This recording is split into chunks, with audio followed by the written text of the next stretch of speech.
I'm going to start. There we go. I think we've got everybody so far. I'm going to try to keep tabs on that and make sure that I let everybody in. Good morning. Good morning. Happy Halloween. Happy Halloween, you guys. How are you doing today? Happy Halloween. Doing well. How was the vacation? It looked fun. It was wonderful. It was wonderful. I'm going to let Stevie in. Good morning, Stevie. So you guys, it is 8:31. We're going to go ahead and get started. And we're going to stop here and let people in the room. So we are talking about the MREA today. It's Monday Motivation, and we are working through pages 81 through page 89. And we were still in section 3 about thinking. And remember, our prescription, if in your business you need to gain perspective, or your mindset needs a check, or you need to stay focused or motivated, you need to come to this chapter, because it's all about thinking and setting up that 20-lane highway and getting ready to get started. So I have enjoyed hanging out with you guys. And we're going to talk about thinking possibilities, thinking action, thinking without fear, and thinking progress today. And of course, our foundation was thinking powered by a big why. And the big why is having a purpose, a mission, or a need that gives you focus. And high achievers always have a big why powering all of their actions. And of course, thinking big models and big goals. If you have those, and you will inevitably reach them by having a quest for big models, and big models will drive you toward achieving your big goal. So those are the two things we talked about last week and setting up the foundation. And the thinking, action, possibilities, and without fear and progress are supportive of that. And you have to have all of those for you to be able to succeed as a high achiever. I'm going to let Janet in. So you guys, thinking possibilities, Gary Keller says that if you don't think possibilities, you're not going to go anywhere. And you will be blinded to the ways it can be done if we don't think it's possible. Has there been a time in your real estate business that you didn't think something was possible, or maybe that you changed your mindset about that and you went ahead and achieved it? What do you think about thinking possibilities?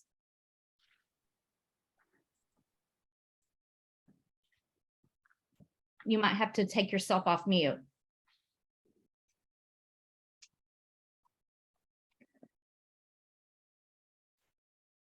Y'all are quiet today. I think it's possible that you can join in and collaborate. The only time I can think of, I remember one family reunion. It might have been 2005. I don't remember. But anyway, I left there for feeling so empowered, feeling that if I just followed the red book, that I could accomplish anything I wanted. And, that really, that was a great year as I got through that. Very nice. So because you thought it was possible and you had models and systems and a why, right, you went back and you had a really great year from that. I felt it was predictable. Yeah, absolutely. I like what he says, that it's a self-imposed blind spot if we really don't think it's possible.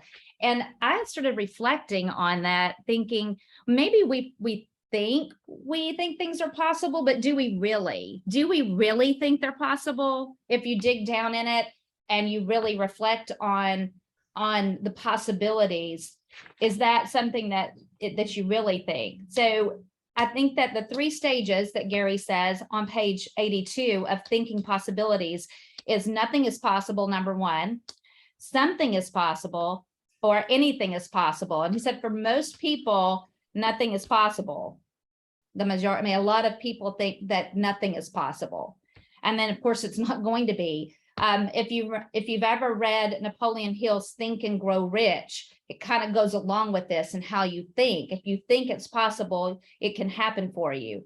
I think that anything is possible also has action behind it. And we'll talk about thinking with action here in just a minute. Gary says that his parents said, if you want it badly enough and you have a big enough reason for achieving it, you'll figure it out, because if there's a will, there's a way. And you may have heard somebody say that to you, or you may have said it to your own family. If there's a will, there's a way, correct? You think it's possible, you can go for it. So this is really key for everything else, is believing, and your belief around, can you do it or can you not do it? And Henry Ford's quote is one of my favorites: whether you think you can or whether you think you can't, you're right. It's pretty powerful. So on page 83, I have it blocked. People come to realize that while believing alone isn't enough, not believing is enough to constitute complete and total sabotage before you even get started. So what are your beliefs this week, or for your beliefs around the rest of this year, from now until the end of the year? And as you look at what you set out to do at the beginning of 2022, are you believing that you can achieve it, or do you think it's possible? And how is that keeping you in or out of action if you give up? Act as though it's impossible to fail. What does that look like? Hey, Adrienne. I just reread the 12-week year. And one thing that jumped out at me, instead of thinking of this as the fourth quarter and like, oh, geez, you know, I'm not going to be able to make my goals or whatever. Look at the quarter as the 12 weeks as its own year and its own opportunity for accomplishment. Oh, I And so love that's, that. That's what I keep trying to remind myself of. Have any of you read the 12-week year besides Janet? Okay. How do you feel about it? Are you have any, is that something that you were also contemplating? Have you implemented any of the things that you got from that book? Yes. I have to tell you, I mean, I've not read the book. I need to read that book, it sounds like. just get it on Audible. It's really good. And it's not that long, really. It's a Okay. good book. Well, I find the meat of it too is in the first half of it. The latter part of it is like following a schedule and all the other things that, you know, Gary tells us to do. But the first part, the whole concept of the way you think about the 12 weeks is all in the front of the book. Okay.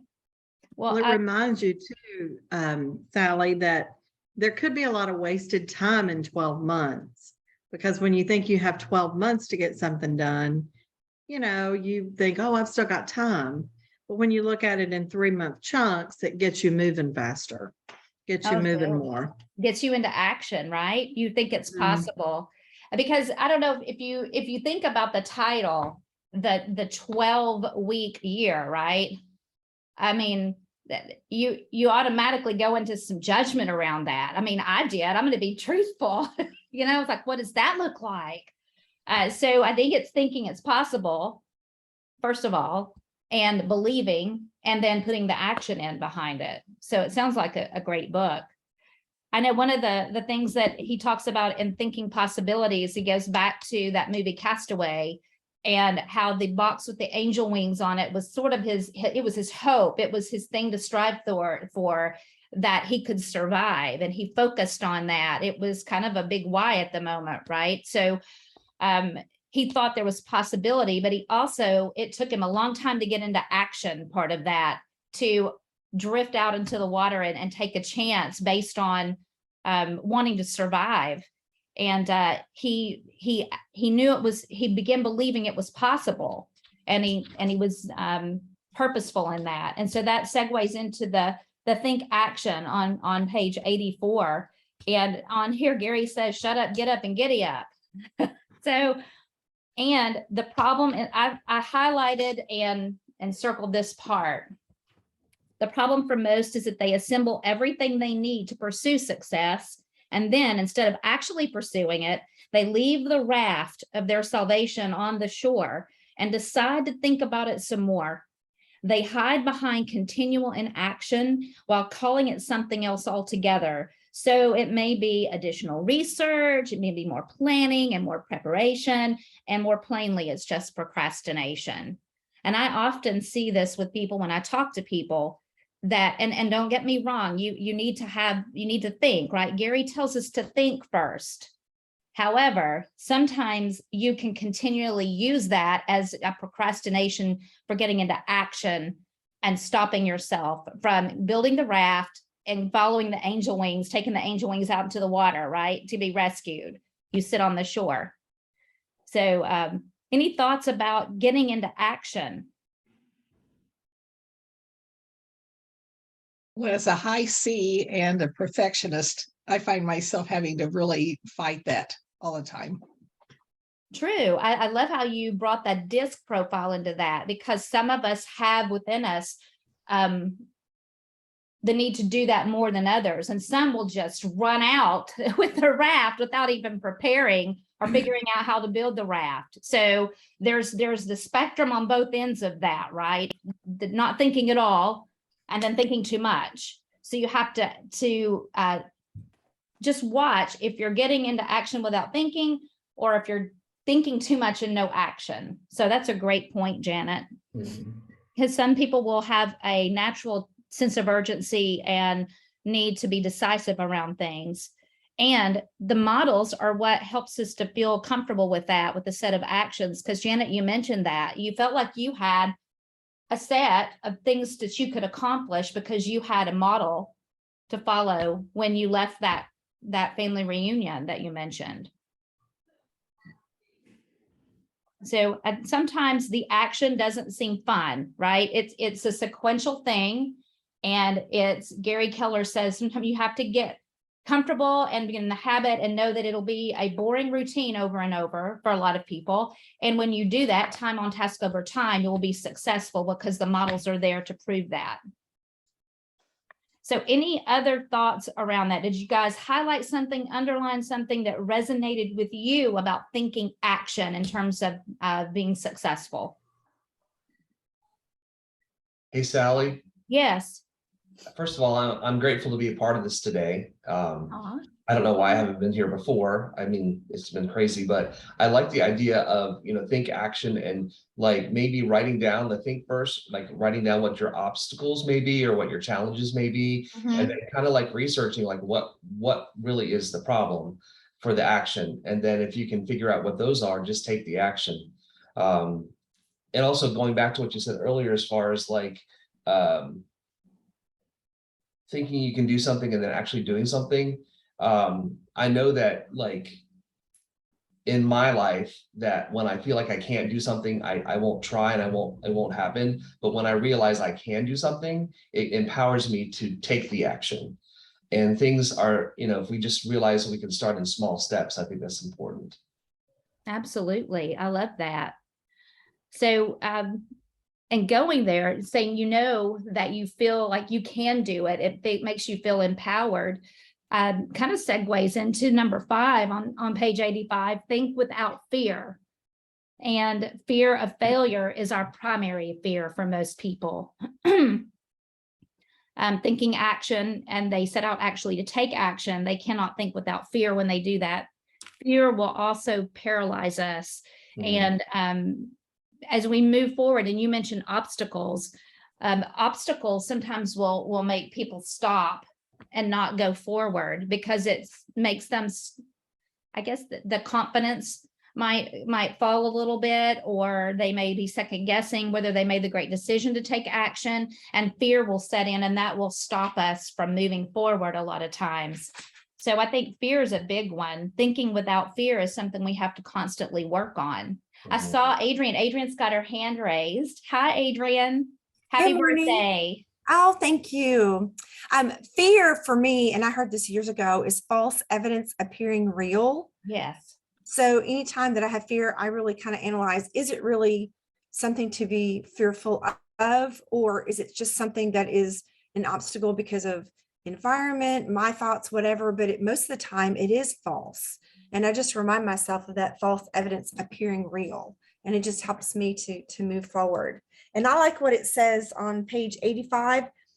Total focus on implementing a big model takes natural ability largely out of the equation, even though most of us as salespeople in real estate have that, and can help anyone become and stay on action-oriented agent.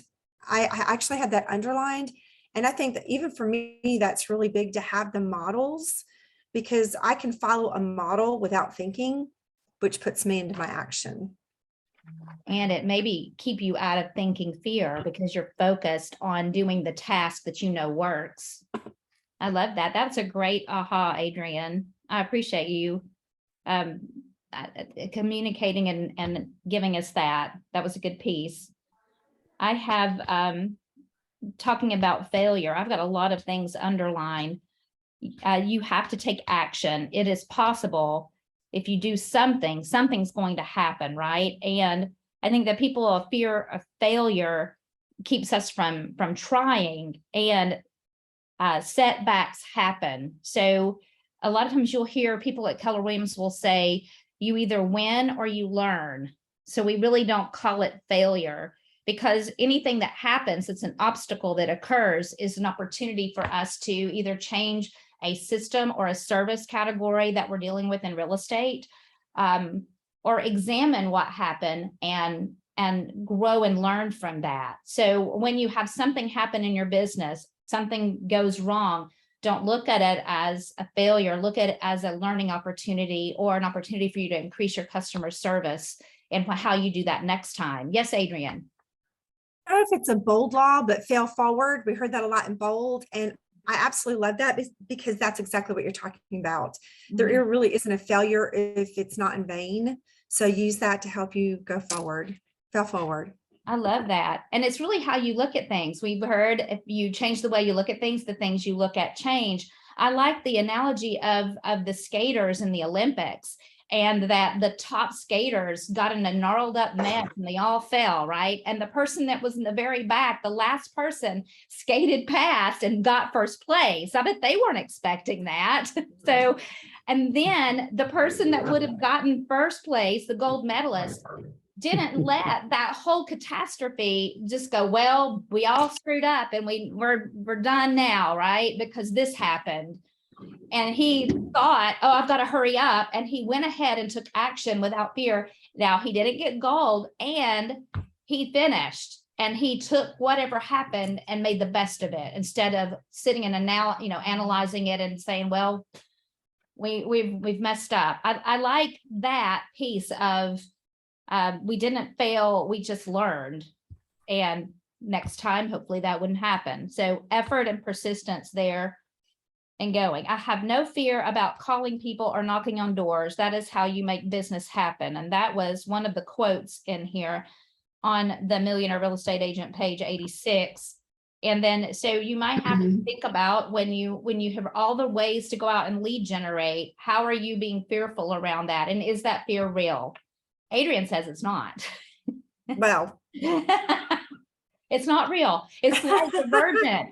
Okay. I watched Divergent on the airplane, and, she looked at all of the fears and she was like, this isn't real. And then when she said that to herself, she went through the process, right? Go ahead, Adrian, your hand's up. I like on the bottom of 86, it says the only time you can't afford to fail is the last time you try. Yeah. It follows that if you never quit trying, you never really fail. Because, for me, being in real estate, a lot of it is new. So if I never try, I'm not going to know what my niche is, what I'm good at. So that's another way to look at it. I love that. I have that highlighted and circled too, Adrian. That was one that I thought was really great. So anybody else have anything in that section that was resonated or that you really loved when you read this part?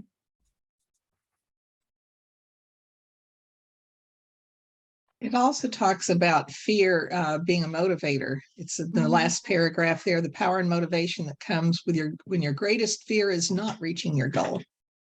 True.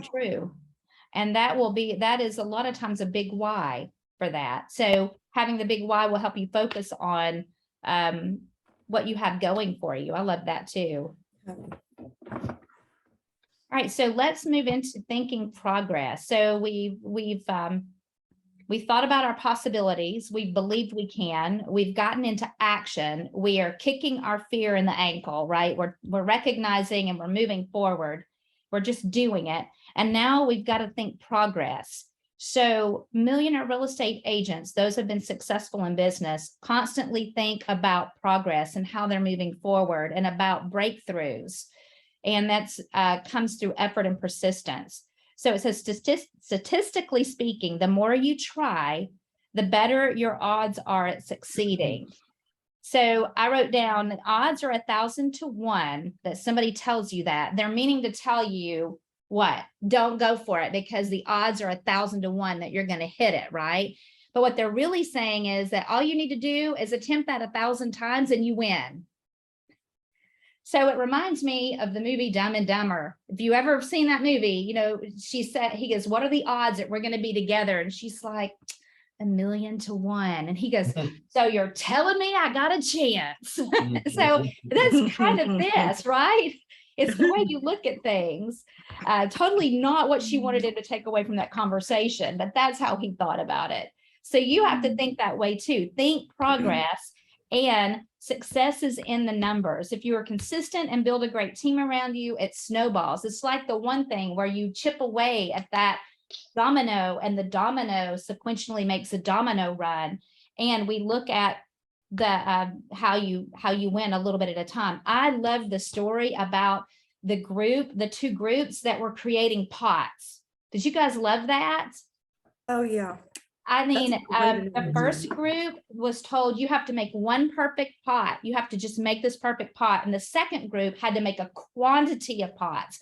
They had to make so many pounds of pots or tons of pots. And it didn't matter what they looked like. They just were graded on how many they made. And the other group was going to be graded on the perfection of the one pot. So at the end of the day, the first group, of course, are analyzing and trying to draw out what they think that would look like and creating it. And the second group was just cranking out, right? We got to go fast. We got to make a lot. And so in the end of the day, the folks that were making lots of pots actually made the perfect pot, right? Because they learned through action and going for it and progression that how to make the perfect pot by doing a quantity of them. So it's kind of like, it's like that in business too. It's a numbers game, and we have to do the things over and over for us to figure out the tracking of how we're succeeding. So you have to think progress all the time. So I'm going to stop there and ask you guys, what did you take out of thinking progress?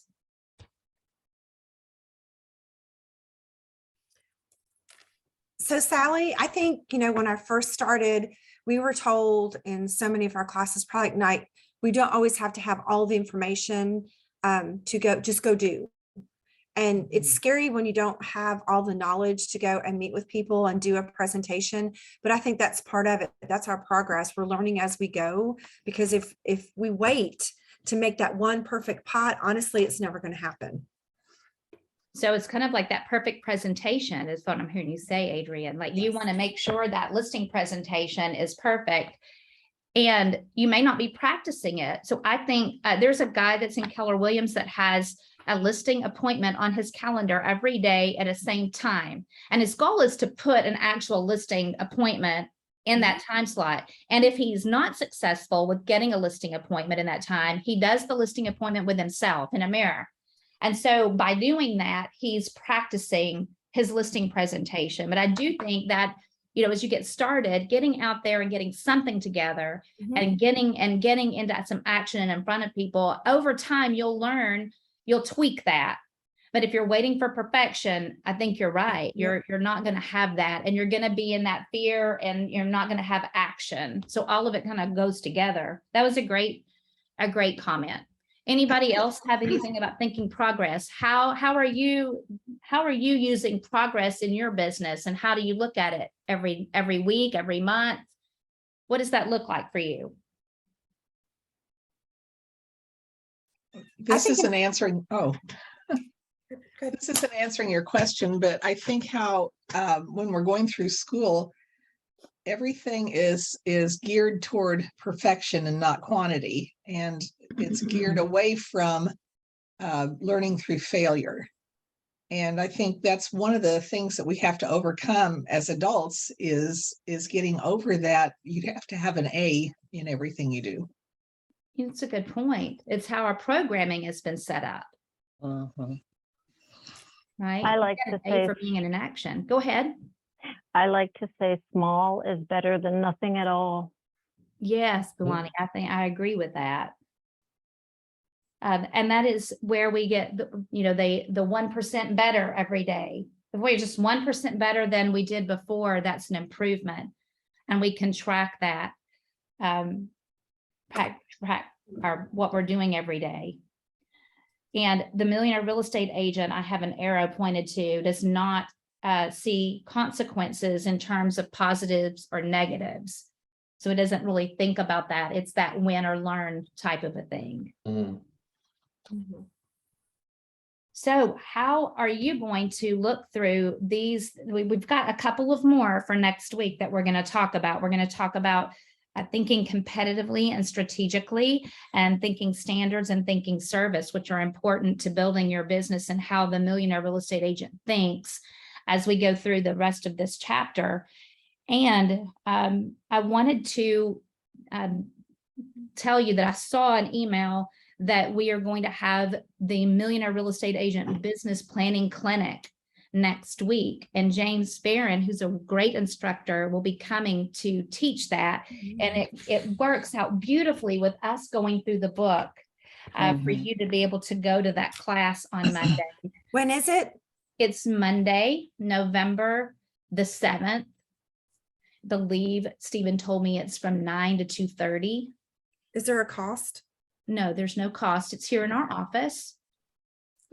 And it will be a great class. I highly, highly recommend you doing that. And so we'll work to finish this up. I may have to make it 20 minutes and power through this so you can get to that class. I'll discuss with Jay whether we should table this next week since that's coming or not, and I'll let you know in advance. Are there any other ahas or comments that you'd like to make about this section, or any things that you're going to change this week about how you've been doing things because of this section that we just read? Hi, Adrienne. I feel like another thing that goes along with progress and quantity and practicing is surrounding ourselves with other agents that are doing what we want to do. So I think it's important to surround ourselves with highly successful people, because we are like people that we spend the most time with. So for me, that's another reason I like to come into the office. I know I work from home most of the time, but being in the office, I'm around the successful people, and they have certain habits that I like to see. I love that. You have some great habits too, Adrienne. So people will benefit from seeing that. I know you're highly time blocked, and you're always in action. So kudos for that. Thank you. Anyone else? You guys have been fabulous, and I'm glad to be back, and I look forward to seeing you next week for the business planning clinic. And I'll be doing this at 8:30 unless Jay says that we need to table it, since that class starts at 9. So I'll let you know. And any other comments as we sign off? We can Sally, Sally, Yes, ma'am. I'm sorry. I've been mute and not video for progress, because when I was scheduling my Monday, I realized I could not participate, I thought, in your class this morning. And thank you for always pushing forward. And I did, and thought they don't have to hear me or see me. So guys, I dressed and part of it and got ready, and I'm in my car on my way to my next appointment. And thank you, because you can do it. Progress is changing your thinking of what you need to do and can do. Yes, ma'am. We love for you to chat with us. We're glad to see you. Welcome back. Thank you, guys. Well, I look forward to seeing you kick it this week, and let me know if I can help you, okay? Thanks, Sally. All right. Bye-bye. Thank you, Sally.